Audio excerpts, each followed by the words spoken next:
আজকের এই ক্লাসে আমরা এইচএসসি মডিফায়ার্স ঢাকা বোর্ড 2023 এর বাংলা অর্থ এবং রুলসগুলোর সহজ সমাধান সহ ব্যাখ্যা করব। এইচএসসি পরীক্ষায় তোমাদের এরকম মডিফায়ার্সের জন্য 10টা গ্যাপ থাকবে। 10টা গ্যাপের জন্য প্রত্যেকটা 0.5 করে টোটাল 5 মার্কস থাকবে। মডিফায়ার্স করতে গেলে দুইটা বিষয় তোমাদেরকে খেয়াল রাখতে হবে। প্রথমত, এখানে যে ক্লুগুলো থাকবে সেই ক্লুগুলো সম্পর্কে তোমাদেরকে ধারণা থাকতে হবে। এবং 2 নম্বরে যে বিষয়টা খেয়াল রাখতে হবে সেটা হলো এই সেন্টেন্সের মিনিং অনুযায়ী এই ক্লু এর সঠিক ওয়ার্ড তোমাদেরকে বাছাই করতে হবে। এই দুটো বিষয় জানা থাকলে মডিফায়ার্স করা একেবারেই ইজি ব্যাপার। এখন দেখি আমরা ঢাকা বোর্ড 2023 এর ক্লুগুলো এবং গ্যাপগুলো। Cricket is and dash game. এখানে কি বলেছে? Pre modify the noun. Pre modify the noun এই কথাটার অর্থ হলো তোমার অ্যাজেক্টিভ, অর্থাৎ এখানে একটা আমাদেরকে অ্যাজেক্টিভ বসাতে হবে এবং সেই অ্যাজেক্টিভটা এমন একটা ওয়ার্ড হতে হবে যেটা এই সেন্টেন্সের সাথে অ্যাপ্রোপ্রিয়েট হয়। Cricket is and dash game, তাহলে এখানে আমরা বসাতে পারি cricket is and exciting game. Exciting কি? অ্যাজেক্টিভ। এবং এই সেন্টেন্সের সাথে দেখো মানানসই, অর্থাৎ ক্রিকেট খেলা হচ্ছে একটা এক্সাইটিং একটা গেম। অথবা আমরা কি দিতে পারি? International game. অথবা আরও কি দেওয়া যেতে পারে? Interesting game. এখানে কিন্তু তোমার হচ্ছে উত্তর একাধিক হতে পারে, তবে অবশ্যই ক্লু এবং সেন্টেন্সের মিনিং অনুযায়ী ওই ওয়ার্ডটা এখানে হতে হবে। ঠিক আছে? তাহলে আমরা এখানে দিতে পারি cricket is an exciting, international or interesting game. এই তিনটাই কিন্তু এখানে অ্যাডজেক্টিভ হিসেবে ব্যবহার হয়েছে এবং এই সেন্টেন্সের সাথে দেখো সেন্টেন্সের অর্থের সাথে মানানসই। It is not a game of dash country. এখানে বলেছে use possessive two pre modify the noun, অর্থাৎ আমাদের এখানে জাস্ট পসেসিভ লাগবে, এগুলো দেখার দরকার নেই। ইউজ পসেসিভ মানে পসেসিভ লাগবে। তাহলে পসেসিভ কোনগুলো সেটা আমাদের আগে ধারণা রাখতে হবে। পসেসিভ হলো যেমন মাই, ইয়োর, আওয়ার, দেয়ার, ইটস, এগুলো হচ্ছে পসেসিভ। তাহলে এইগুলোর মধ্যে থেকে আমরা কোনটা নিব? এখানে এই সেন্টেন্সের মিনিং অনুযায়ী আমাদের যেটা দরকার আমরা এই পসেসিভগুলোর মধ্যে থেকে একটা আমরা বাছাই করে নেব। তাহলে এখানে আমরা কী দেবো? It is not a game of our country, অর্থাৎ এটা আমাদের দেশের খেলা নয়। তাহলে এখানে পসেসিভ হিসেবে বসবে কোনটা? আওয়ার বসবে। A dash match is played between two teams, অর্থাৎ এই ম্যাচটা খেলা হয় দুইটা টিমের মধ্যে। বলেছে এখানে use a noun adjective to pre modify the noun. তাহলে এই ক্লুটা আগে কি সেটা আগে আমাদেরকে আইডেন্টিফাই করতে হবে।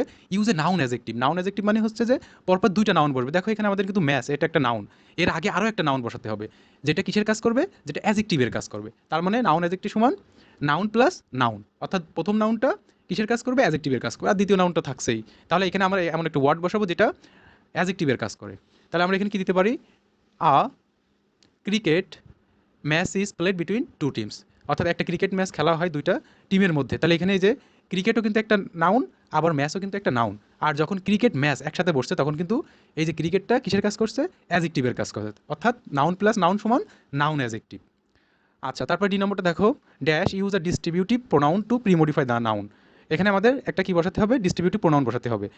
টিম কনসিস্ট অফ 11 প্লেয়ার, অর্থাৎ দল গঠন হয় কয়টা প্লেয়ার নিয়ে? 11টা প্লেয়ার নিয়ে। ইউজ এ ডিস্ট্রিবিউটিভ, তাহলে ডিস্ট্রিবিউটিভ প্রোনাউন কোনগুলো সেটা আগে আমাদেরকে বুঝতে হবে। ডিস্ট্রিবিউটিভ প্রোনাউন হচ্ছে ইস, আইদার, নাইদার, এগুলো হচ্ছে ডিস্ট্রিবিউটিভ প্রোনাউন। ঠিক আছে? তাহলে আগে থেকে আমাদের এই ক্লুটা শিখে রাখতে হবে, এই রুলসটা শিখে রাখতে হবে যে ডিস্ট্রিবিউটিভ প্রোনাউন কোনগুলো। তাহলে এখানে কোনটা বসবে? এই তিনটার মধ্যে যে তিনটা বললাম কোনটা বসবে? এখানে বসবে ইজ, অর্থাৎ ইজ টিম অফ 11 প্লেয়ার্স, অর্থাৎ প্রত্যেক টিম নিয়ে প্রত্যেক টিমে 11 জন প্লেয়ার থাকে, অর্থাৎ 11 জন প্লেয়ার নিয়ে প্রত্যেকটা টিম গঠিত হয়। তাহলে আমাদের এখানে ডিস্ট্রিবিউটিভ প্রোনাউন কোনটা হবে? ইজ হবে। তারপরটা দেখো, a cricket field must be dash. এখানে বলেছে প্রি মডিফাই দ্য নাউন, তাহলে আগের থেকেই যে প্রথম যে ক্লুটা ছিল এ নম্বরে এখানে pre modify the noun. Pre modify the noun মানে হচ্ছে কি বললাম? অ্যাজেক্টিভ। তার মানে আমাদের এখানে একটা অ্যাজেক্টিভ বসাতে হবে এবং সেটা সেন্টেন্সের সাথে অবশ্যই অ্যাপ্রোপ্রিয়েট একটা ওয়ার্ড হতে হবে। এই cricket field must B spacious, অর্থাৎ একটা ক্রিকেট মাস্ট অবশ্যই হতে হবে অনেক প্রশস্ত। তাহলে এখানে উত্তর আমরা দিব কি? স্পেশাস। এটা একটা কিন্তু অ্যাজেক্টিভ। ইট রিকোয়ার্স, এটার প্রয়োজন হয় two wooden bats, a ball and two sets of stumps. তারপরটা দেখো, dash umpires conduct the game. এখানে বলেছে use a numeral adjective to pre modify the noun. তার মানে আমাদের এখানে কি দিতে হবে? Use a numeral adjective. আমাদের এগুলো দেখার দরকার নেই, জাস্ট এটা এতটুকু মনে রাখলে হবে, এই নিউমেরাল অ্যাজেক্টিভ। ঠিক আছে? তাহলে নিউমেরাল অ্যাজেক্টিভ কোনগুলো? নিউমেরাল অ্যাজেক্টিভ হচ্ছে যে এই যে নাউনটা থাকবে না, নাউনের আগে একটা তোমার হচ্ছে যে নাম্বার বসাই দিলে সেটা নিউমেরাল অ্যাজেক্টিভ হয়ে যায়। তাহলে এখানে আমাদের ওই অনুযায়ী যেমন 1 2 3 এগুলো সব তাহলে অ্যাজেক্টিভ হিসেবে কাজ করছে এখানে। কিন্তু আমরা কোনটা নিব? এখানে সেন্টেন্সের সাথে যায় এমন তোমার হচ্ছে 1 2 3 এরকম যেকোনো একটা নিতে হবে।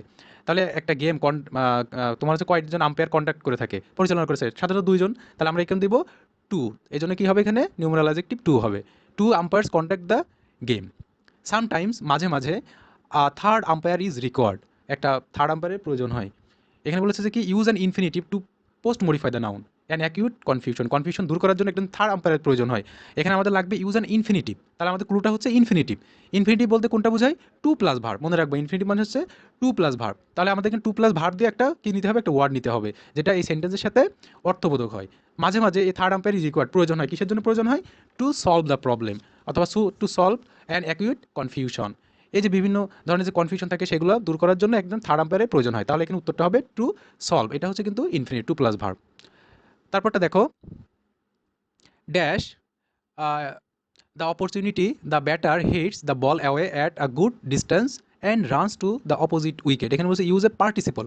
পার্টিসিপল কিন্তু তিন ধরনের হয়ে থাকে। তো সাধারণত আমাদের এই মডিফায়ার্সের জন্য প্রেজেন্ট পার্টিসিপল অথবা পাস্ট পার্টিসিপল এই দুইটার প্রয়োজন হয়ে থাকে। প্রেজেন্ট পার্টিসিপল কোনটা? ভার্বের সাথে আইএনজি যোগ হয়ে যখন অ্যাডজেক্টিভের কাজ করে তখন সেটাকে বলা হয় প্রেজেন্ট পার্টিসিপল।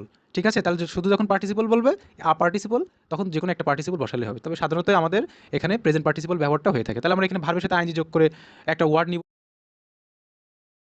আইএনজি যোগ হয়ে যখন অ্যাডজেক্টিভের কাজ and runs to the opposite solve the problem, অথবা to solve an acute confusion. এই যে বিভিন্ন ধরনের যে কনফিউশন থাকে সেগুলো দূর করার জন্য একজন থার্ড আম্পায়ারের প্রয়োজন হয়। তাহলে এখানে উত্তরটা হবে টু সলভ। এটা হচ্ছে কিন্তু ইনফিনিট, টু প্লাস ভার্ব। তারপরটা দেখো, dash the opportunity the batter hits the ball away at a good distance and runs to the opposite wicket. এখানে বলছে ইউজ এ পার্টিসিপল।